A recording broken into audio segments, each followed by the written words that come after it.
अब बात आती है आगे की, जिस चरण पर आज हम पहुंचे हैं कि आखिर क्या ईश्वर को प्राप्त करने का कोई उपाय है, कोई तरीका ऐसा है कि हम ईश्वर को प्राप्त कर सकें, कोई मार्ग ऐसा है कि हम ईश्वर को प्राप्त कर सकें। आइए मित्रों, बंधुओं, इस विषय की ओर बढ़ने का प्रयास करते हैं।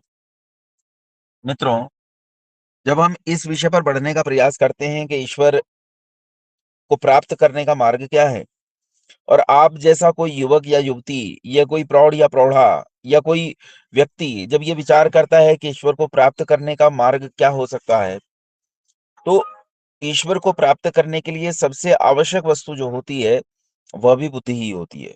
याद रखना, बुद्धि के बिना संसार में निर्णय नहीं किया जा सकता। कारण क्या है? मनुष्य क्या चाहता है? मनुष्य सुख चाहता है। वो किसी भी परिस्थिति में सुख चाहता है। वो किसी भी परिस्थिति में सुख चाहता है। मतलब अगर करवट भी ले रहा है तो भी सुख के लिए ले रहा है। और मनुष्य सुख चाहते चाहते जिस अनंतिम सुख का प्रयास करता है, वो अनंतिम सुख है, अनंत सुख, जिसे हम मोक्ष कहते हैं। और उसे प्राप्त करने के लिए जब वो आगे बढ़ता है, तो वो बुद्धि पूर्वक योजना बनाता है और बुद्धि से सोचता है कि मुझे इस मार्ग पर कैसे बढ़ना है। कुछ लोग कहते हैं कि ईश्वर के लिए बुद्धि की कोई आवश्यकता नहीं, बिना बुद्धि के ईश्वर प्राप्त किया जाता है। लोग कहते हैं वहां तो भाव से काम चलता है, ईश्वर प्राप्त करने के लिए बुद्धि की कोई आवश्यकता नहीं। अगर बिना बुद्धि के ईश्वर प्राप्त करना है, तब तो पशु पक्षियों को मिल गया होता। बिना बुद्धि के संसार में कोई कुछ नहीं कर सकता, तो संसार के सबसे महत्वपूर्ण पदार्थ को बिना बुद्धि के कैसे प्राप्त किया जा सकता है? संसार में जितने पदार्थ हैं, सब पदार्थ अनित्य हैं। और ये जो अनित्य पदार्थ हैं, इनके भीतर रहने वाला सुख भी अनित्य है, नित्य सुख नहीं है। जब मनुष्य इन पदार्थों के भीतर सुख ढूंढता है, तो वो पाता है कि जैसे ये पदार्थ नष्ट हो जाते हैं, वैसे ही इन पदार्थों के भीतर रहने वाला सुख भी नष्ट हो जाता है। उदाहरण के तौर पर आपका अपना मकान, आपके अपने मकान का अपना एक सुख है, लेकिन वो सुख कितनी देर चलता है? वो सुख तो नष्ट हो जाता है ना। वो सुख हमेशा रहने वाला सुख नहीं है। जैसे ही मकान नष्ट होगा, सुख नष्ट हो जाएगा। जैसे भोजन, हम कोई भोजन खाते हैं जो हमारा मनपसंद भोजन हो, जब हम उस भोजन को खाते हैं तो हम उसमें बड़ा सुख लेते हैं, लेकिन भोजन समाप्त तो सुख भी समाप्त। बस सारे संसार में ऐसा ही है कि सुख तो जरूर है, लेकिन उन सुखों के पीछे दबे पांव दुख खड़ा है। और ये जो दबे पांव दुख खड़ा है, ये दुख उस वस्तु के समाप्त अथवा परिवर्तित हो जाने पर नष्ट हो जाता है। हम पाते हैं कि ये संसार परिवर्तनशील है। संसार काहे परिवर्तनशील है? संसार में रहने वाली प्रत्येक वस्तु परिवर्तनशील है। यहाँ तक कि हम भी परिवर्तनशील हैं, हमारा यह शरीर भी परिवर्तनशील है। जब हम स्वयं को देखते हैं तो पाते हैं कि बचपन में हम बहुत बालक थे, फिर तरुण हुए, कितना बल था, अरे बाप रे, यूं लगता था कि धरती इधर रख दूं कि उधर रख दूं। फिर हम युवक हुए, तब तो ऐसा लगता था अब तो संसार में हमारा मुकाबला कोई कर नहीं सकता, अब तो न जाने में क्या कर डालूंगा। उसके बाद जब हम प्रौढ़ हुए और बूढ़े हुए, तो अब लगता है कि भैया उठकर चलना भी मुश्किल है। कहाँ तो दुनिया बदल देने की बात कर रहे थे, और कहाँ ऐसी स्थितियों में पहुंच गए कि आज स्वयं उठकर चल पाने में भी कष्ट हो रहा है, समस्या हो रही है। तो आखिर ये जो परिवर्तनशील संसार है, यह हमें नित्य सुख कैसे दे सकता है? और एक युवक, एक युवती जब देखता है कि भाई नित्य सुख प्राप्त करने का प्रयास करना चाहिए, तो नित्य सुख को प्राप्त करने के लिए उसे विवेक बुद्धि की आवश्यकता होती है, जिससे वो निर्णय कर सके कि क्या नित्य है और क्या अनित्य है। इसी बुद्धि को, जो सत्य और असत्य का निर्णय करती है, इसे विवेक कहते हैं। और मनुष्य के जीवन में सबसे मूल्यवान वस्तु बुद्धि, ईश्वर प्राप्ति में सबसे मूल्यवान वस्तु विवेक। जब इस विवेक बुद्धि से संसार को देखता है, तो पाता है कि इसमें सुख नहीं है। जो सुख है वो अंत में दुख में बदल जाते हैं। तो उसका संसार में लगाव नहीं रह जाता, राग नहीं रह जाता। और जब राग नहीं रहता, तो इस अवस्था को हम विराग कहते हैं। और विराग की उच्चतम भावना का नाम ही वैराग्य है। बिना वैराग्य के इस मार्ग पर बढ़ना संभव नहीं है। एक व्यक्ति को वैराग्य होना बहुत जरूरी है, लेकिन आजकल वैराग्य भी थोड़ा बदला हुआ है। क्या इसी का नाम वैराग्य है कि मैंने भगवा वस्त्र धारण कर लिए हैं? क्या इसी का नाम वैराग्य है कि मैंने लंबी मूछ दाढ़ी बढ़ा ली है? क्या इसका नाम वैराग्य है? क्या एक आदमी जो पैंट कोट पहनकर अपने घर में रहता है या जीन्स टी शर्ट पहनता है, उसमें वैराग्य नहीं हो सकता? आओ बंधुओं, इस बात को समझने का प्रयास करते हैं। एक व्यक्ति जिससे संसार में वैराग्य हो गया, एक पत्नी, 3 बच्चे, 15,000 रुपए महीना की नौकरी को छोड़ देता है, जंगल चला जाता है, पत्नी को भी छोड़ गया, तीनों बच्चों को छोड़ गया, 15,000 रुपए महीना की नौकरी छोड़ गया, और जंगल में चला गया। और जंगल में जाकर उसने एक छोटी सी कुटिया बना ली, वहां रहने लगा संसार से दूर। धीरे धीरे ये कुटिया बड़ी होने लगी और ये कुटिया 1000-2000 बीघा जमीन में फैल गई, फिर हजारों एकड़ जमीन में फैल गई और लाखों चेला चेली इस आश्रम में आकर रहने लगे। आज बाबा जी के पास करोड़ों करोड़ रुपया कमाने वाली कंपनियां और फैक्ट्रियां खड़ी हो गई, चेले खड़े हो गए जो इन्हें इतना पैसा देते हैं। अब विचारणीय विषय यह है कि घर में 3 बच्चे छोड़कर गया था, आज लाखों चेला चेली हैं। घर में एक पत्नी छोड़कर गया था, आज हजारों स्त्रियां चारों ओर मंडराती हैं। घर में 15,000 रुपए छोड़कर गया था, आज 15 करोड़ रुपए तो मिनटों घंटों का काम है। अब विचारणीय बात यह है कि संसार में इसका राग घटा या संसार में इसका राग बढ़ा। तो संसार में राग घटा नहीं, अभी तो बढ़ा। इसका मतलब है गेटअप से वैराग्य नहीं होता। मैंने गेटअप कैसा बनाया है, मेरे कपड़े कैसे हैं, मूछ दाढ़ी कैसी है, सिर घुटा है कि नहीं घुटा है, या लंबी लच्छेदार बाल रखे हैं, इससे वैराग्य नहीं होता। वैराग्य का मतलब ये भी नहीं कि एक युवती है, एक युवक है, वो घर पर रहता है, अपने माता पिता के बीच में रहता है, अपने कर्तव्यों दायित्वों का निर्वाह करता है अथवा नौकरी करता है, कोई छोटा मोटा व्यापार भी अपनी आजीविका के साथ लिए करता है। लेकिन सच में अगर वो संसार की नित्यता और अनित्यता को समझता है तो वो सच्चा वैराग्यशील है, मुकाबले इसके जिसने अरबों खरबों रुपए का संसार खड़ा कर लिया। संसार की नित्यता अनित्यता को ठीक ठीक सार्थक रूप में समझना, इसी का नाम वैराग्य है। और जब व्यक्ति को वैराग्य हो जाता है तब वो संसार में ढूंढता है कि संसार में ऐसा कौन सा पदार्थ है जो नित्य है, जिसका सुख भी हमेशा नित्य है। और इसके लिए वो ऋषि मुनियों विद्वानों के पास जाता है, उनसे पूछता है, उनके ग्रंथों को खंगालता है, और जब उनके ग्रंथों को खंगालता है तो उसके भीतर पाता है कि हाँ, ऐसा पदार्थ तो है, और वो पदार्थ है परमपिता परमात्मा। परमपिता परमात्मा शाश्वत है, सनातन है, नित्य है, सच्चिदानंद स्वरूप है, अविनाशी है, सत्य है। वो ऐसा है जिसका कभी नाश नहीं होता, जिसमें लेश मात्र भी परिवर्तन नहीं होता। इसलिए उसका सुख भी नित्य है, इसलिए उसका सुख भी अविनाशी है, सत्य है। तब वो उसे प्राप्त करने के लिए ऋषि मुनियों के उन ग्रंथों पर प्रश्न खड़े करता है कि क्या उसे प्राप्त किया जा सकता है। तो कहते हैं हाँ, प्राप्त तो किया जा सकता है। प्राप्त करने का उपाय क्या है? तो दुनिया में लोग कहते हैं कि देखो, दुनिया में रास्ते अनेक हैं, लक्ष्य सबका एक है। एकदम गलत बात है। रास्ता भी एक ही है और लक्ष्य भी एक ही है, और रास्ता है स्वयं परमपिता परमात्मा द्वारा वेद में बताया गया अष्टांग योग। यही परमात्मा को प्राप्त करने का अनंतिम और एकमात्र रास्ता है। इसी के द्वारा ईश्वर को प्राप्त किया जा सकता है। और यह अष्टांग योग 8 अंगों वाला होने से अष्टांग योग कहलाता है। इसके 8 अंग हैं, जो कॉपी पेन लेकर बैठे हैं वो लिख सकते हैं। इसके 8 अंग हैं: यम, नियम, आसन। पहले 3 याद रखो, पहले 3 का जोड़ा बनाकर रखो, 3 का एक ग्रुप बनाकर रखो, यम नियम आसन। ये बड़ी आसानी से याद हो जाते हैं। फिर बीच में एक 2 का जोड़ा आता है, प्राणायाम प्रत्याहार। दोनों पकार से आते हैं, दोनों प से हैं। पहले यम नियम आसन, उसके बाद प्राणायाम प्रत्याहार, और फिर तीसरे नंबर पर आता है धारणा ध्यान समाधि। तो पहले 3, बाद के 3, बीच में 2। फिर सुन लीजिए, पहले वाले 3 यम नियम आसन, बीच वाले 2 प्राणायाम प्रत्याहार, बाद वाले 3 धारणा ध्यान समाधि। टोटल मिलकर हो गए 8। उपनिषद आदि तो कहते हैं कि करोड़ों में कोई बिरला होता है जो इस मार्ग पर चलने की सोचता है, और जो इस मार्ग पर चल पड़े, करोड़ों में से कोई बिरला ऐसा है जो इस निरंतर्य को बनाए रखता है कि वो उस पर चलता रहे। और उन करोड़ों में से कोई बिरला होता है जो इस मार्ग की परिणति को प्राप्त करता है। तो आसान तो बिल्कुल नहीं है कि हम ये सोचें बहुत आसान है कि इस मार्ग पर चले और यूं मोक्ष प्राप्त हो गया। हाँ, इस मार्ग पर चलने से इसके जो साइड इफेक्ट है वो भी आपके जीवन को सुंदर बना देते हैं। वो आपके जीवन को इतना सुंदर और उत्तम बना देते हैं कि संसार में चारों ओर आपके लोग मित्र बन जाते हैं, पशु पक्षी तक मित्र बन जाते हैं। आपके आसपास मित्रता का माहौल खड़ा होता है यदि आप इस मार्ग पर चलते हैं। इन 8 अंगों को चरणबद्ध तरीके से हम जानेंगे। जैसे मैंने पहले बताया आपको, यम नियम आसन, प्राणायाम प्रत्याहार, धारणा ध्यान समाधि। ऐसे सबसे पहले जो कॉपी पेन लिए हुए हैं वो सबसे पहले लिखिए यम। यम होते हैं 5। इन 5 यमों का नाम है अहिंसा, सत्य, अस्तेय, ब्रह्मचर्य, अपरिग्रह। फिर एक बार बताता हूं: अहिंसा, सत्य, अस्तेय, ब्रह्मचर्य, अपरिग्रह। ठीक है? एक एक करके भी बताऊंगा, तो जिनका छूट गया वो लिख लेंगे बाद में। सबसे पहले अहिंसा को लेते हैं। अच्छा, केवल नए लोगों से मैं हाथ खड़ा करने की अपील करूंगा। माइक अनम्यूट करेंगे उन लोगों के लिए कि अहिंसा से आप क्या समझते हैं? अहिंसा किसे कहते हैं रवि जी? जी, मेरी आवाज आ रही है जी? आवाज आ रही है मेरी? बढ़िया से आ रही है। अच्छा, उसे कहते हैं कि जब आप किसी को भी कोई क्षति पहुंचाने के भाव में नहीं रहते, किसी को दुख नहीं देना न है, किसी को। इसी का नाम अहिंसा है, ठीक है ना?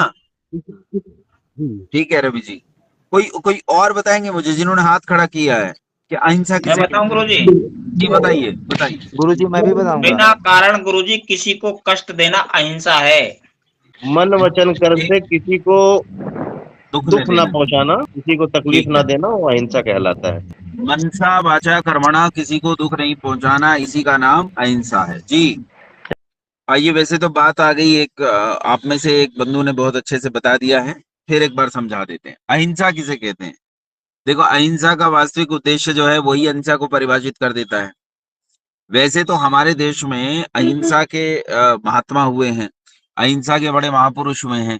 ऐसे अहिंसक लोग हुए हैं जिन अहिंसक लोगों ने ये कहा है कि हमारे कोई एक गाल पर थप्पड़ मारे तो उसके सामने दूसरा गाल कर दो। अच्छा, फिर समझ में नहीं आता दूसरे पर भी मार दे तो क्या करें? तो शायद वो ये है कि दूसरे पर भी मार दे तो फिर सिर सामने कर दो और जूता उठाकर उसके हाथ में दे दो, भैया जब तक ना थके तब तक मार। क्या इसी का नाम अहिंसा है? क्या हमारे ही सामने हमारे ही पुत्र पुत्रियों की हत्या कर दी जाए और हम दुख न देने की दशा में चुप खड़े रहें, इसका नाम अहिंसा है? एक गाल पर थप्पड़ मारे दूसरा गाल सामने कर दो, ये तो ऐसी अहिंसा है कि कोई तुम्हारी एक बहन को भगा कर ले जाए तो उसके साथ दूसरी भी कर दो। क्या इसका नाम अहिंसा है? हमें विचार करना पड़ेगा क्या अहिंसा इसका नाम है। संसार को अहिंसा शब्द जिन्होंने सबसे पहले परिभाषित करके समझाया वो ऋषि पतंजलि कहते हैं अहिंसा के संबंध में, अहिंसा प्रतिष्ठायाम तत्सन्निधौ वैर त्यागः। अर्थात वैर के त्याग देने का नाम अहिंसा है। संसार में हमें किसी से वैर नहीं है, इसका नाम अहिंसा है। मतलब ऐसा नहीं है कि मारेंगे नहीं, किसी को मारा जा सकता है लेकिन वैर नहीं होना चाहिए। जब आप किसी को मारें तो वहां बैर नहीं होना चाहिए। एक जज है, उसके सामने मुकदमा लाया गया कि एक आदमी ने 10-20 बच्चों को मार डाला बंदूक उठाकर। जज इस आदमी को फांसी देता है, लेकिन क्या जज इसे जानता है? क्या जज का इससे कोई परिचय है? क्या जज को इससे कोई बैर है? कोई बैर नहीं, वो न्याय का पालन कर रहा है। इसका मतलब न्याय का उल्लंघन नहीं करना है। मारना न मारना जिक्र में नहीं आता अहिंसा के। अहिंसा का मतलब होता है हम किसी से बैर नहीं करेंगे। भगवान राम के बारे में एक कहानी आती है, एक दंत कथा प्रचलित है। ये दंत कथा हमें अहिंसा को बहुत अच्छे से समझाती है। कथा यह है कि जब रावण को तीर लग गया और रावण अपनी आखिरी सांसें गिन रहा था, तो भगवान राम ने लक्ष्मण जी से कहा कि यह बहुत विद्वान व्यक्ति रहा राजनीति शास्त्र का, इससे राजनीति की शिक्षा लेनी चाहिए। लक्ष्मण को भेजा कि तुम जाओ। लक्ष्मण जी वापस आए और आकर राम जी से बोले कि भैया वह नहीं बोलता कुछ भी। बोले क्यों, तुमने पूछा? बोले हाँ पूछा, पर रस्सी जल गई, बल नहीं गए। ऐंठ में मुंह बंद किया पड़ा रहा, बोला नहीं बिल्कुल भी। राम जी ने कहा तुमने अच्छे से पूछा भैया? बोले हाँ अच्छे से पूछा। फिर राम जी स्वयं गए और जाकर खड़े हुए उनके पैरों की तरफ उन्हें प्रणाम किया और प्रणाम करके बोले कि हे तात, आप राजनीति शास्त्र के उद्भट विद्वान रहे हैं। आज अब आप जीवन की अंतिम घड़ियों पर हैं, आप मृत्युशैया पर हैं। मैं प्रार्थना करता हूं कि अपनी राजनीति का वो कुछ ज्ञान, कुछ शिक्षा, कुछ उपदेश मुझे कीजिए। राम जी ने ऐसा जब रावण से कहा तो रावण ने वो सारा उपदेश राम जी को दिया। लक्ष्मण ने कहा क्यों भैया, हमने तुम्हारी भैंस चुरा ली थी कि हमें नहीं बताया, इन्हें तो बता दिया। रावण ने कहा कि तुम में विनम्रता ही नहीं थी, तुम आकर मेरे सिराने खड़े हुए और बहुत ऐंठ से बोले अरे रावण बता भाई, कुछ राजनीति वाजनीति जानता है तो कुछ बताओ। तो उसमें विनम्रता नहीं थी। अब देखो, राम जी ने रावण को मार डाला, लेकिन मारने के बाद भी उनका रावण से कोई बैर नहीं है, राम से सीखना चाहते हैं। तो जहां बैर नहीं होता, मारने ना मारने का प्रश्न नहीं है, उसका नाम अहिंसा है। अब याद रखो, बिना कारण के किसी को कष्ट नहीं देना, इसका नाम अहिंसा है। कारण हो तो लाखों लाख मनुष्यों का वध कर देना भी अहिंसा कहलाती। मान लीजिए संसार में दुष्ट और आतंकवादी इतने बढ़ गए कि आतंकवादियों ने लोगों का जीना मुश्किल कर दिया, तो क्या इन आतंकवादियों को मार देना हिंसा कहलाएगी? कतई नहीं कहलाएगी। ये तो अहिंसा ही आएगी। क्योंकि ये आतंकवादी सारे संसार को नष्ट करने वाले थे। इसलिए अहिंसा का सीधा अर्थ होता है अकारण किसी से बैर नहीं रखना, कारण हो तो न्याय का पालन करना, वैर तब भी नहीं रखना। यह अहिंसा हुई। अहिंसा के बाद आता है सत्य। अच्छा, सत्य किसे कहते हैं? अगर मैं किसी से पूछ लूं कि सत्य किसे कहते हैं, तो सत्य इतना आसान सा है कि सबको यूं लगता है अरे भैया सत्य भी तुम नहीं जानते तो क्या करोगे। तो आइए जान लेते हैं कि सत्य के बारे में हम लोग कितने लोग जानते हैं। माइक म्यूट करेंगे एक बार सबके लिए। गीता शर्मा जी। एक तो ये है कि सत्य भाषण करना, दूसरा जैसे ईश्वर सत्य है तो जो पदार्थ जैसा है उसको वैसे ही जानना, तो ये सत्य है। अच्छा, जो पदार्थ जैसा है उसे वैसा ही जानना, ये सत्य है। सुनिए ध्यान से। सत्य कहते हैं जैसा मेरे मन में है वैसा ही मुख से बोलना, वैसा ही आचरण में करना, वैसा ही जीवन जीना, वैसा ही दूसरों को बताना, इसी का नाम सत्य है। यानी जो जैसा है वैसा ही। लेकिन इसमें एक समस्या आती है कि मन में जैसा हो वैसा दूसरे से कहना, ये कई बार झूठ हो सकता है। कैसे? मान लीजिए मुझे किसी ने यह बता दिया कि लखनऊ में परमाणु बम डाल दिया गया, और डाला गया नहीं है। मैंने जांच पड़ताल भी नहीं की, और मेरे मन में चला गया कि लखनऊ में परमाणु बम पड़ गया है, और मैं शोर मचाना शुरू कर दूं कि भैया लखनऊ में परमाणु बम पड़ गया है, लखनऊ में परमाणु बम की वृष्टि हो गई है, लखनऊ तो पूरा बर्बाद हो गया है। अब बात तो एकदम झूठी है, पर बोल तो वही रहा हूं जो मेरे मन में है। तो इसका मतलब जो मन में हो वो भी झूठ हो सकता है। तो सच किसे कहते हैं? तो सच किसे कहते हैं? सुनिए ध्यान से। जो परमाणु द्वारा प्रमाणित किया जा सके, जिसे परमाणु द्वारा प्रामाणिक रूप से जाना जा सके कि हाँ ऐसा है सच में, जो जांच पड़ताल के बाद भी सत्य पाया जाए, उसी का नाम सत्य है। जो जांच पड़ताल के बाद सत्य नहीं पाया जाता उसका नाम सत्य बिल्कुल नहीं है। ये अच्छे से समझ लीजिए। मान लीजिए आपसे कोई कहता है कि मैं आपका भाग्य बदल दूंगा, और मैं मान लेता हूं, उसके पास चला जाता हूं, वो कहता लाओ 21,000 20,000 इतना मुर्गा लाओ, इतना बकरा लाओ, मैं आयतें पढ़ दूंगा, मैं ये कर दूंगा, तुम्हारा सब भाग्य बदल जाएगा। तो ये बातें बिना जांच पड़ताल के मान लेना, इसी का नाम अंधविश्वास है। इसमें नहीं जाना है।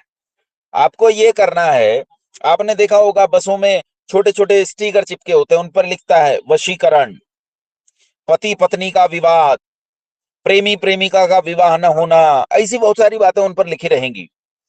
और लोग उनके चक्कर में फंसते हैं, वहां जाते भी हैं। वो बात पता चलती है झूठ है, बाद में पता चला उसने किसी का बच्चा उनसे मरवा दिया है, पैसे ठग के लेके भाग गया है, जेवर लेके भाग गया। ऐसा क्यों हुआ?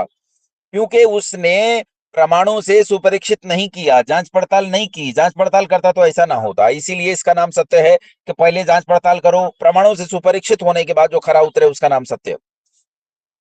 फिर आता अस्ते अस्ते, यानी चोरी न करना।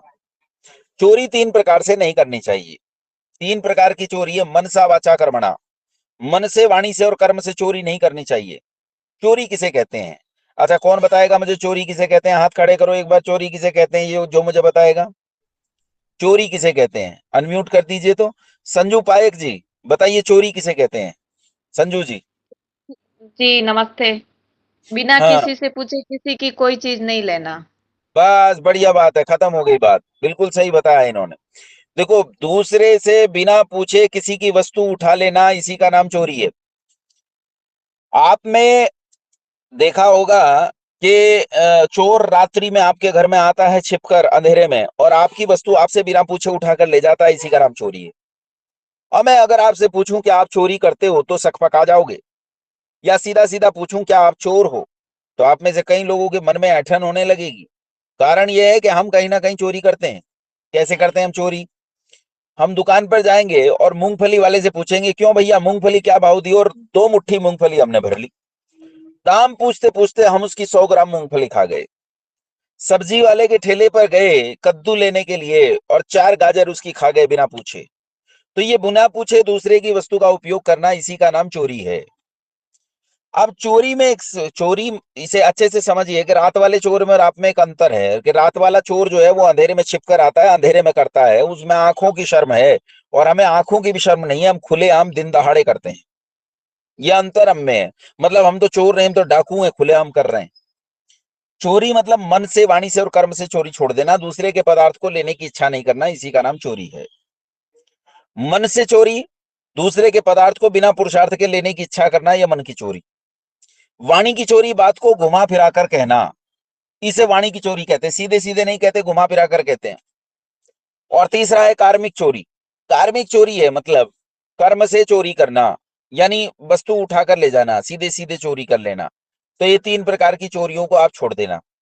आजकल चोरी बहुत चल रही है, मन की चोरी बहुत ज्यादा है। आजकल बड़े बड़े शॉपिंग मॉल खुल गए हैं, शॉपिंग मॉल में लोग विंडो शॉपिंग करने जाते हैं। मैंने पूछा, भाई साहब ये विंडो शॉपिंग क्या होती है? बोले जी कुछ नहीं होती, वहां जाते हैं, शोकेस होते हैं बड़े बड़े, उनमें महंगी चीजें लगी होती हैं, ललचाई नजर से उन चीजों को देखना, इसी का नाम विंडो शॉपिंग है। तो ये मन की चोरी है, इसी का नाम मन की चोरी है। दूसरे के पदार्थ को बिना पुरुषार्थ किए ये सोचना कि हाय क्या गजब की चीजें मेरी होती तो कितना मजा आता, इसी का नाम मन की चोरी। इसे भी छोड़ो। अहिंसा सत्य के अस्तेय के बाद आता है ब्रह्मचर्य। ब्रह्मचर्य किसे कहते हैं? ब्रह्मचर्य पर बहुत सारे ग्रंथ लिखे गए हैं, बहुत सारी पुस्तकें लिखी गई हैं, लेकिन असल में ब्रह्मचर्य बस इतना सा ही है कि आप वीर्य निग्रही रहें, इसका नाम ब्रह्मचर्य है। ब्रह्मचर्य का मतलब है कि आपको पत्नी व्रत रहना है, पति व्रत रहना है, इसी का नाम ब्रह्मचर्य है। जो लोग ब्रह्मचारी हैं वो विद्यार्जन में अपनी बुद्धि लगा दें, यानी जब तक विवाह नहीं हुआ है अपनी सारी ताकत लगा दें विद्या प्राप्त करने में, और विद्या के अलावा संसार में किसी और चीज की ओर आंख उठाकर नहीं देखना, बिल्कुल भी। और वीर्य निग्रही रहना, वीर्य के एक बूंद को भी बचा कर रखना। तो ये ब्रह्मचर्य का ब्रह्मचर्य आश्रम का ब्रह्मचर्य है। गृहस्थ आश्रम का ब्रह्मचर्य है कि एक पत्नी व्रत रहना, एक पति व्रत रहना, इसी का नाम गृहस्थ आश्रम का ब्रह्मचर्य है। अपनी पत्नी अपने पति के सिवाय किसी की ओर आंख उठाकर नहीं देखना, इसी का नाम ब्रह्मचर्य है। ब्रह्मचर्य के बाद आता है वो गृहस्थ के बाद आता है वानप्रस्थ।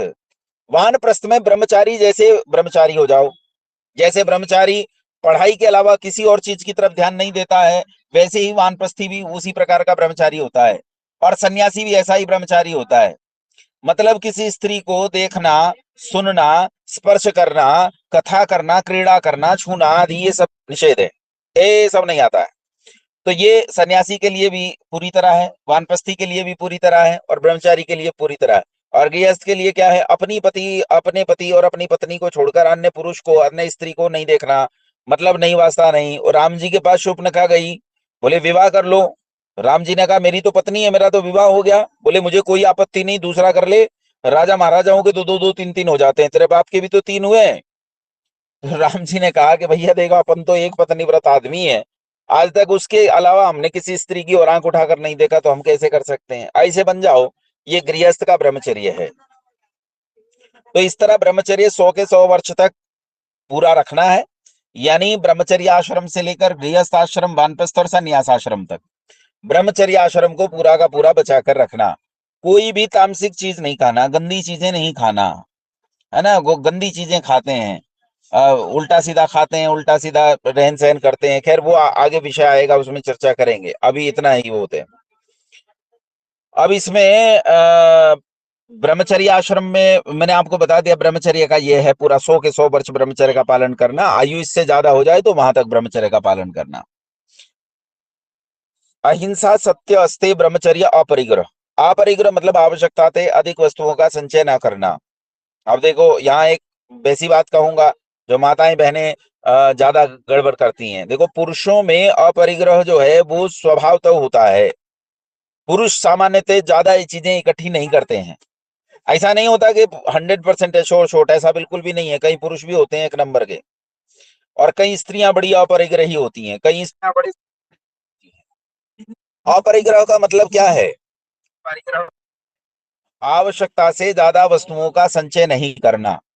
जितने में काम चल जाएगा उतने में काम चलाना, उतने में काम चलाना, अधिक वस्तुओं का संचय नहीं करना। उससे ज्यादा, जैसे हमारे पास हमें 2 पैंट से काम चल जाता है, अपन 10 पैंट रखे हैं, तो ये परिग्रह हो गया। एक वो जयललिता नाम की नेता थी ना, जब उसके घर छापा पड़ा तो 9000 साड़ियां बरामद हुई। अब सोचो 9000 साड़ियों के लिए चूड़ियां होंगी, 9000 साड़ियों के लिए सैंडल होंगे, वो कहाँ रखती होगी, बाप रे बाप, इतना सब। और कई बार हमने देखा है कन्याओं को, कई पुरुषों को भी मैंने देखा है, कई पुरुष भी ऐसा करते हैं। कहीं जाएंगे तो इतना बड़ा गट्ठर बांध लेंगे, इतना सामान लेकर चलेंगे कि हे भगवान वो सामान ही उठाना मुश्किल हो जाए। इसलिए संतोषपूर्वक जीवन जियो, यानी आवश्यकता से अधिक वस्तुओं का संचय नहीं करना है, जितनी आवश्यकता है उतने में काम चलाना, ज्यादा की जरूरत नहीं है, इसका नाम अपरिग्रह है। ये 5 यम कहलाते हैं और ये उपासना का बीज है। जिस दिन 24 घंटे के आपके जीवन में ये यम आ गए, प्रतिपल आपने इन्हें जीना शुरू कर दिया, तो मानो आपने उपासना का बीज बो दिया। समझ में आई बात? दुनिया ईश्वर को प्राप्त करने के जिन मार्गों में बढ़ती है, उन मार्गों में हत्या है, लूट है, डकैती है, हल तकिया है और पता नहीं क्या क्या है, और सोचते हैं इससे ईश्वर का रास्ता प्राप्त हो जाएगा। वो सोचते हैं मैं जो हलाला कर रहा हूं, इस हलाला से ईश्वर का मार्ग मिल रहा है।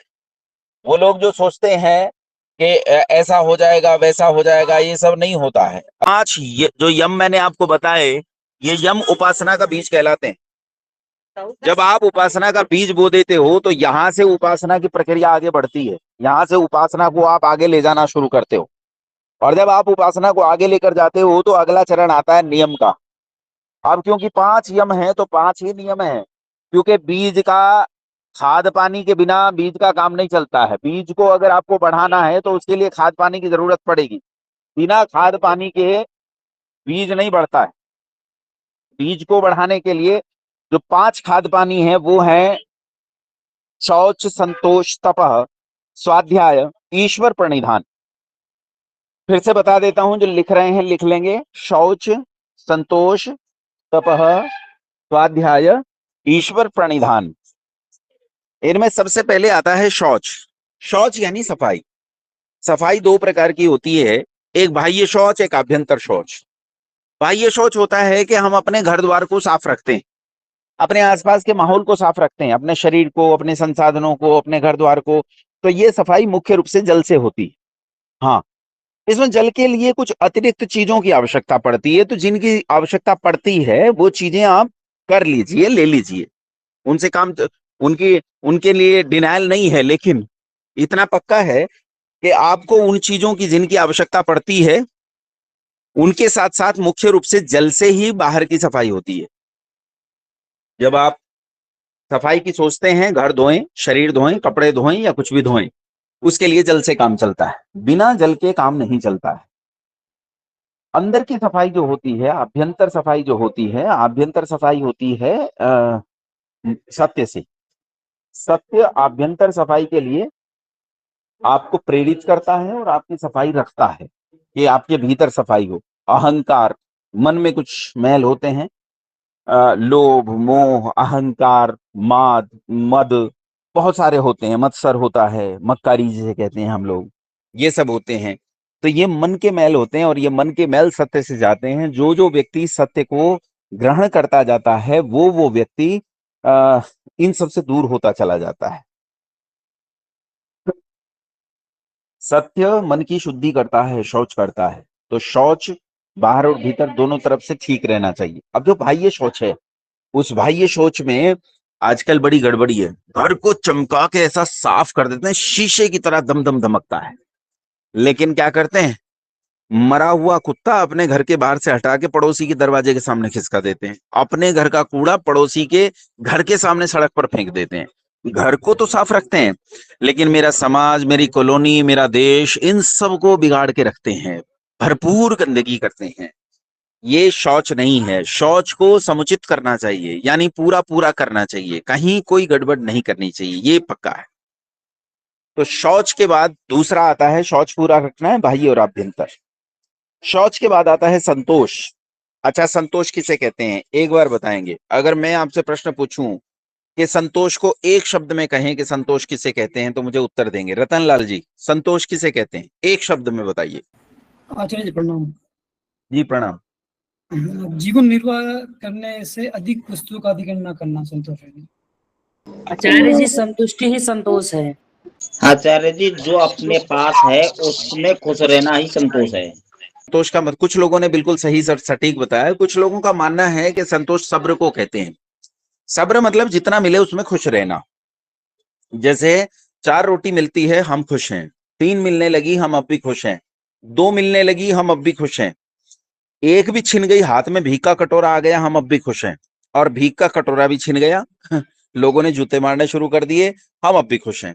इसका नाम लोगों ने संतोष रख लिया है। अगर इसी का नाम संतोष है तो निकम्मापन किसका नाम है? फिर निकम्मापन किसका नाम है? संतोष शब्द को अच्छे से सुनिए, समुपसर्ग पूर्वक तोष से मिलकर संतोष बनता है और संतोष शब्द का अर्थ होता है, संतोष शब्द का अर्थ होता है प्रसन्न रहना। प्रसन्न रहना मतलब पूर्ण पुरुषार्थ करना। परिभाषा ये बनती है पूर्ण पुरुषार्थ करना, और पूर्ण पुरुषार्थ करने के उपरांत जो कुछ प्राप्ति हो उसमें प्रसन्न रहना, इसका नाम संतोष है। इसका अर्थ है आपको किसी भी सूरत में व्यग्र नहीं होना है कि अरे बाप रे मैंने 100 का पुरुषार्थ किया था पर मिले मुझे 60 हैं, ये तो बड़ी व्यग्रता हो गई। ये व्यग्रता की आवश्यकता आपको नहीं है। अपितु क्या करना है कि आपको हमेशा शांत बने रहना है, इसी का नाम संतोष है। संतोष के बाद आता है शौच, संतोष के बाद आता है तप। तप किसे कहते हैं? तप लोग मानते हैं कि तपस्या करने को तप कहते हैं। अब ये तपस्या क्या है? तो हमने देखा होगा हमारे गांव पड़ोस में, हमारे शहर देहात में हमने देखा है कि लोग आ जाते हैं, हाथ ऊपर खड़े करके खड़े हो जाते हैं, एक पांव पे खड़े हो जाते हैं, और किसी झूले पे लटक जाते हैं, यूं ही झूलते रहते हैं, बहुत गर्मी में आग जला लेते हैं, उस आग के पास तापते रहते हैं, और लोग समझते हैं इसका नाम तपस्या है। आखिर तप किसका नाम है? कोई मुझे बताएगा तप किसे कहते हैं? हाथ उठाइए तो। तप किसे कहते हैं? अक्षय जी, तप किसे कहते हैं? अक्षय जी। आचार्य जी, द्वंद्वों को सहना तप कहलाता है। और द्वंद्व क्या होते हैं? सुख दुख गर्मी सर्दी, हाँ, सुख दुख गर्मी सर्दी और जो लाभ हानि। देखो इसका मतलब ये हमारे कक्षा में स्वाध्यायशील लोग भी हैं। द्वंद्व सहनम तपः, तप किसका नाम है? द्वंद्वों के सहन करने का नाम तप है। हम द्वंद्वों को सहन करते जाएं, सुख दुख मान अपमान हानि लाभ यश अपयश, इन सबको सहन करते हुए भी सत्य और वेद के मार्ग को नहीं छोड़ना, इसी का नाम तप है। तप इसका नाम नहीं है कि हम भूखे मर रहे हैं। लोग सोचते हैं भूखे मरना तप है। वो 30 दिन तक भूखे रहता है, पूरा दिन भूखा रहता है और रात में खाने पे टूट पड़ता है। रात में इतना खाता है कि बकरे मुर्गे झोटे कटड़े सब खा जाता है और कहता मैं तप कर रहा हूं, इससे मुझे खुदा प्राप्त हो जाएगा, इससे मुझे ईश्वर प्राप्त हो जाएगा। लोग दिन दिन भर भूखे रहते हैं, कोई 9 दिन भूखा रहता है, कोई 11 दिन भूखा रहता है और सोचते हैं हम तप कर रहे हैं, इसका नाम तप है। ये तप नहीं है, ये तो भूखों मरना है। ये तो अपने ही शरीर के साथ हिंसा है। अपने ही शरीर को हमने अकारण कष्ट दिया, इसका नाम तप कैसे हो सकता है? ये तप कैसे हो सकता है? ये तो तप नहीं। ठीक है, तो तप है सुख दुख मान अपमान हानि लाभ यश अपयश सबको सहन करते हुए सत्य और वेद के मार्ग को नहीं छोड़ना, इसी का नाम तप। ऐसी तपस्या करने वाले अनेक तपस्वी हमने संसार में देखे। जैसे एक वो जिनकी कल मैंने चर्चा की आपसे, ऋषिवर दयानंद सरस्वती। ऋषिवर दयानंद सरस्वती पर लोगों ने ईंट पत्थर बरसाए तो भी वो व्यक्ति सत्य और वेद के मार्ग से नहीं हटा, और लोगों ने उनसे कहा कि ये एक लिंग की गादी तुम्हारी है, दुनिया में तुम्हें शिव का अवतार माना जाएगा, पूरी दुनिया में तुम्हारे सबसे ज्यादा फॉलोवर्स होंगे, जीते जी तुम्हें भगवान माना जाएगा और पूरी दुनिया में मंदिर बनेंगे, इस मार्ग को छोड़ दो। लेकिन उसने कहा ये मार्ग नहीं छोड़ूंगा, मरता मर जाऊंगा लेकिन ये मार्ग नहीं छोड़ूंगा। इसका नाम तपस्या है। शौच संतोष तपः। स्वाध्याय, स्वाध्याय में लोग पढ़ने को कहते हैं, भाई मैं ये पढ़ रहा हूं वो पढ़ रहा हूं, इसका नाम स्वाध्याय है। नहीं, इसका नाम पढ़ना हो सकता है, शिक्षा इससे बढ़ेगी, आपकी योग्यता इससे बढ़ेगी, इसमें कोई संदेह नहीं है, लेकिन इसका नाम स्वाध्याय नहीं है। उपासना के अंतर्गत स्वाध्याय शब्द की परिभाषा है अतीन्द्रिय विषयों को पढ़ना और पढ़ाना, यानी जो अतीन्द्रिय विषय हैं उनके बारे में जानना और जनाना, इसका नाम स्वाध्याय है। अतीन्द्रिय विषयों को अपने जीवन में एक घंटा निर्धारित करो कि मेरे 24 घंटे में ये वाला एक घंटा है जिसमें मैं सांख्य दर्शन पढ़ूंगा, योग दर्शन पढ़ूंगा, सत्यार्थ प्रकाश पढ़ूंगा, गीता पढ़ूंगा, ऋग्वेद आदि भाष्य भूमिका पढ़ूंगा, आर्योदेश रत्नमाला पढ़ूंगा, वेद पढ़ूंगा, उपनिषद पढ़ूंगा। ये अतीन्द्रिय विषयों को पढ़ाने वाले ग्रंथों को पढ़ना और पढ़ाना। याद रखना, केवल पढ़ने से काम नहीं चलता है। मतलब ऋतंच स्वाध्याय प्रवचने च सत्यंच स्वाध्याय प्रवचने च, पढ़ते जाओ पढ़ाते जाओ। और किस हद तक? कहते हैं प्रजनंच स्वाध्याय प्रवचने च प्रजातिश्च स्वाध्याय प्रवचने च। तुम प्रजा को उत्पन्न करते हुए पढ़ते और पढ़ाते जाओ और प्रजा का पालन करते हुए पढ़ते और पढ़ाते जाओ। ऐसा करोगे, इसका नाम स्वाध्याय। निश्चय करो कि आज के बाद मेरे जीवन में एक निश्चित समय होगा जिसमें मैं स्वाध्याय करूंगा। 4 यम हो गए। 5वां यम है ईश्वर प्रणिधान। ईश्वर प्रणिधान का अर्थ है हर समय ये समझना कि मेरे चारों ओर ईश्वर मौजूद है। ये समझना कि ईश्वर मुझे जान रहा है, ईश्वर मुझे देख रहा है, और ये समझना कि मैं ईश्वर का न्यासी हूं, ट्रस्टी हूं। न्यासी और ट्रस्टी होना क्या कहलाता है कि वो व्यक्ति जो न्यासी होता है, जैसे एक अध्यापक विद्यालय जाता है तो विद्यालय जाते हुए वो विद्यालय के सारे संसाधनों का मालिक हो जाता है, लेकिन जब घर जाता है तो उन सारे संसाधनों को अपने साथ लेकर नहीं जाता है, वो उन सारे संसाधनों को वहीं छोड़ जाता है, उसी जगह छोड़ जाता है। इसे न्यासी होना कहते हैं। और जो न्यासी होते हैं वो न्यासी कभी भी अधिकार पूर्वक चीजों को नहीं भोगते हैं।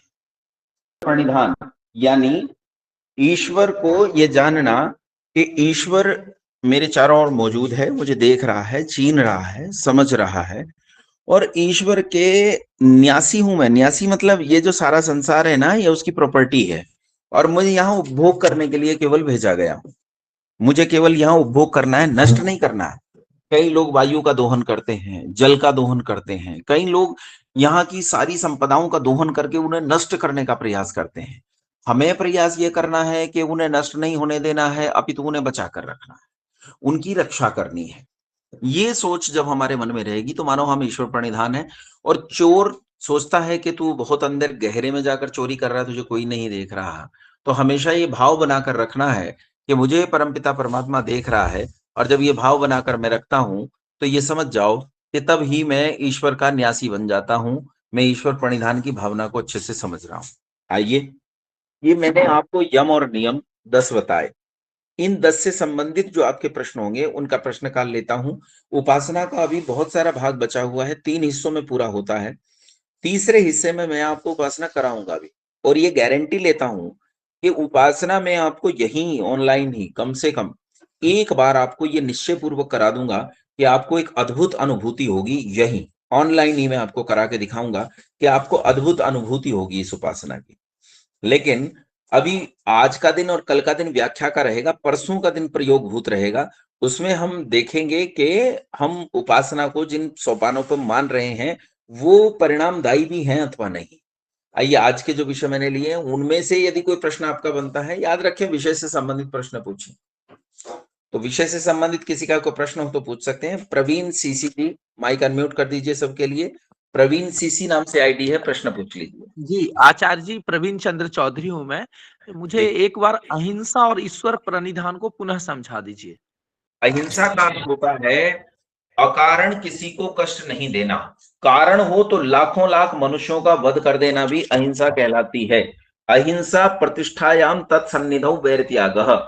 संसार में धर्म की संस्थापना करने वाला जिसे कहा जाता है वो श्री कृष्ण चंद्र महाराज थे, और श्री कृष्ण महाराज ने दुनिया के सबसे प्रलयंकारी युद्ध का नेतृत्व किया है। वो प्रलयंकारी युद्ध के नेतृत्व करता थे, और उन्होंने संसार को बताया कि कैसे धर्म से रक्षा करनी है। ये 2 प्रकार के अहिंसा के आयाम होते हैं, समझें। एक अहिंसा तो ये है कि मैं धर्म से रक्षा, अधर्म से रक्षा कर रहा हूं सारे संसार की। एक साधक होता है, साधक जैसे हमारे यहाँ हिंदुओं में जैन मत में आता है महावीर स्वामी जी। तो महावीर स्वामी जी वाली जो अहिंसा है वो उस पायदान पर है जब एक व्यक्ति साधक हो जाता है। साधक होने पर भी वह अपने शिष्यों को जिन्हें तैयार कर रहा है, उन शिष्यों के भीतर ऐसी मूर्खता कभी नहीं भरता कि एक गाल पर थप्पड़ मारो तो उसके सामने दूसरा गाल कर दो। ठीक है प्रवीण जी? प्रवीण जी? जी आचार्य जी, क्लियर। और दूसरा आपने पूछा था ईश्वर प्रणिधान। ईश्वर प्रणिधान है हर समय अपने चारों तरफ ईश्वर को स्वीकार करना, फिर गलती नहीं करेगा आदमी, चोरी नहीं करेगा। कई लोग कहते ना कि मैं मंगल के दिन अंडे में प्याज नहीं खाता, जा रे तेरा नाश हो जा। अंडा खा जाएगा, प्याज नहीं खाएगा। कुछ लोग होते हैं पौवा पी रहे हैं, पौवे को बाहर रखकर अंदर मंदिर में जा रहे हैं, तो वो सोच रहे हैं अंदर मंदिर में भगवान है और जहां पौवा रखा है वहां भगवान नहीं। अरे पौवे के अंदर भी भगवान है, तब क्या करेगा? है ना? सब जगह ईश्वर को मानना, गड़बड़ी नहीं होगी फिर। जी आचार्य जी, पूर्णतः स्पष्ट हुआ। कुंदन कुमार सिंह जी। जी नमस्ते आचार्य जी, मुजफ्फरपुर नमस्ते बिहार से। जी। जी आचार्य जी, अपरिग्रह एक बार फिर मुझे समझाएं। अपरिग्रह मतलब आवश्यकता से अधिक वस्तुओं का संचय नहीं करना। ना तो वस्तु के तौर पर अधिक अधिक चीजें इकट्ठी करनी, ना विचार के तौर पर अधिक चीजें इकट्ठी करनी है। कूड़ा कबाड़ा नहीं भरना। कई बार कोई मुझसे कहता है कि आपको उनके घर का रास्ता याद नहीं रहा। मैंने कहा भैया मैं ये बिना मतलब की चीजें याद नहीं रखता। जब मेरे फोन में जीपीएस है या मुझे बताने वाले लोग मेरे साथ हैं, तो मैं क्यों रास्ते याद करके अपने दिमाग में कूड़ा भरूं। ना तो अपने दिमाग में ऐसी अनावश्यक चीजें भर लेना जिन अनावश्यक चीजों की कोई आवश्यकता नहीं है, ना तो ऐसे संसाधन इकट्ठे करना जिन संसाधनों के इकट्ठे होने से आपका बुद्धि भ्रष्ट हो जाए।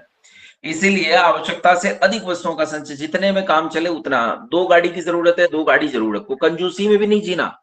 कोई ये सोचे कि भैया मैं तो एक ही पाजामा पहन लूंगा, इसे धो लूंगा, इसे सुखा लूंगा, इसे पहन लूंगा, फिर धो लूंगा, फिर सुखा लूंगा, ये कंजूसी हो जाएगी। कंजूसी नहीं, जितनी जरूरत है उतना प्राप्त करना, उपयोग करना। जरूरत नहीं है तो बिल्कुल नहीं करना।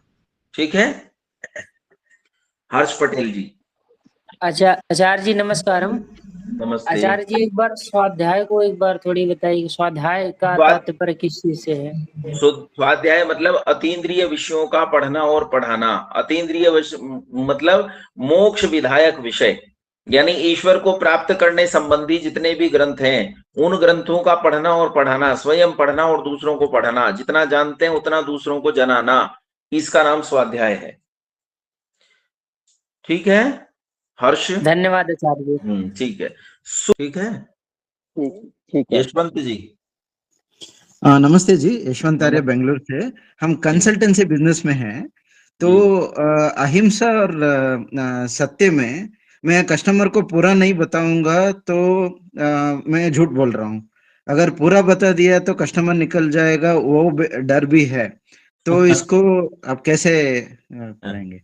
आप अपने मन में कपट न रखते हो, आप कोई चीज झूठ कहकर न बेचते हो, तो अगर आप अपने सामान की प्रशंसा करते हैं तो उस प्रशंसा को करने में कोई बुराई नहीं है, वो व्यापार की कोटि में आता है। आपके मन में कपट भावना नहीं होनी चाहिए दूसरे को लूटने की, तो कोई संदेह नहीं है, कोई समस्या नहीं।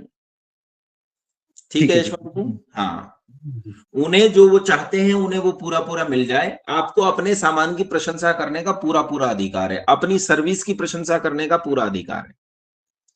मगर कंसल्टेंसी फीस नहीं मिलता है, कई बार कस्टमर नहीं देते हैं, तो आपका क्या राय है उसमें? नहीं, आप बोलो सच। उसमें क्या है कि जैसे मान लीजिए हमारे गुरुकुल में, जब देखिए आजकल सब जगह ऐसी स्थिति है, हमारे यहाँ जब कोई माता पिता अभिभावक फोन करते हैं तो वो कहते हैं जी मैं गुरुकुल में प्रवेश कराना चाहता हूँ, तो मैं कहता हूं कि आप गुरुकुल एक बार आ जाइए, गुरुकुल को देख लीजिए, क्योंकि गुरुकुल आपने देखा नहीं है, आपने तो देखे हैं वो 5 स्टार स्कूल। गुरुकुल में कष्ट होता है, तितिक्षा होती है, मिट्टी धूल बहुत होता है, आपके बच्चों को बहुत अच्छी जगह रहने की आदत है। कहीं ऐसा तो नहीं आने के बाद आपको लगे कि ये कौन सी जगह आ गए। नहीं नहीं नहीं, हमें यकीन है आपका, हम आ जाएंगे। मैंने कहा नहीं, यकीन नहीं करना चाहिए किसी का, आप अपनी आंख से आकर देखो।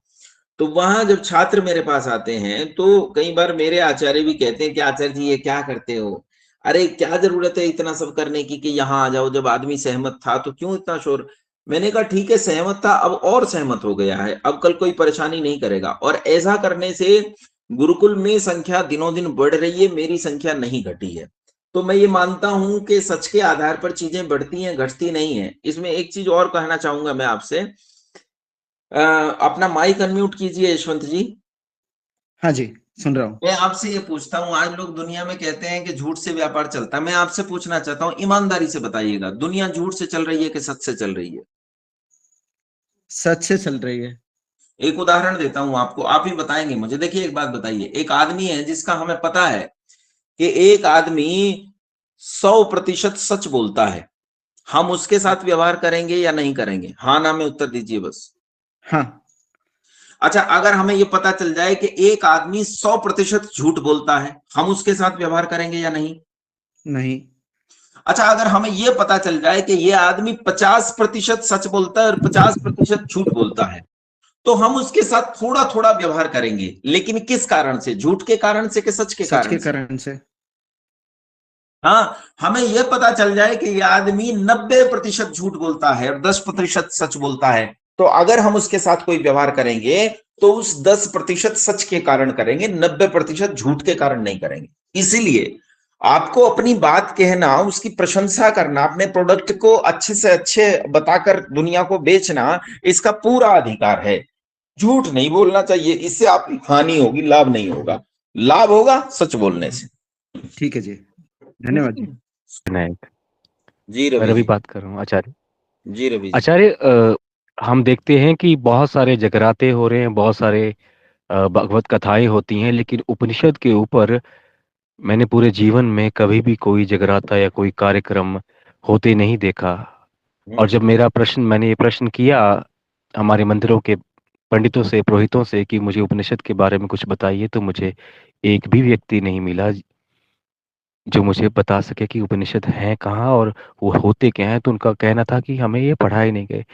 तो आपने कहा कि उपनिषद पढ़िए, तो हमें तो ये नहीं पता कि वो कहाँ मिलते हैं, और तो हम लोग हमारा जो पूरा भारत है वो इससे वंचित क्यों है, उपनिषदों के प्रकाश से वंचित क्यों है गुरुजी?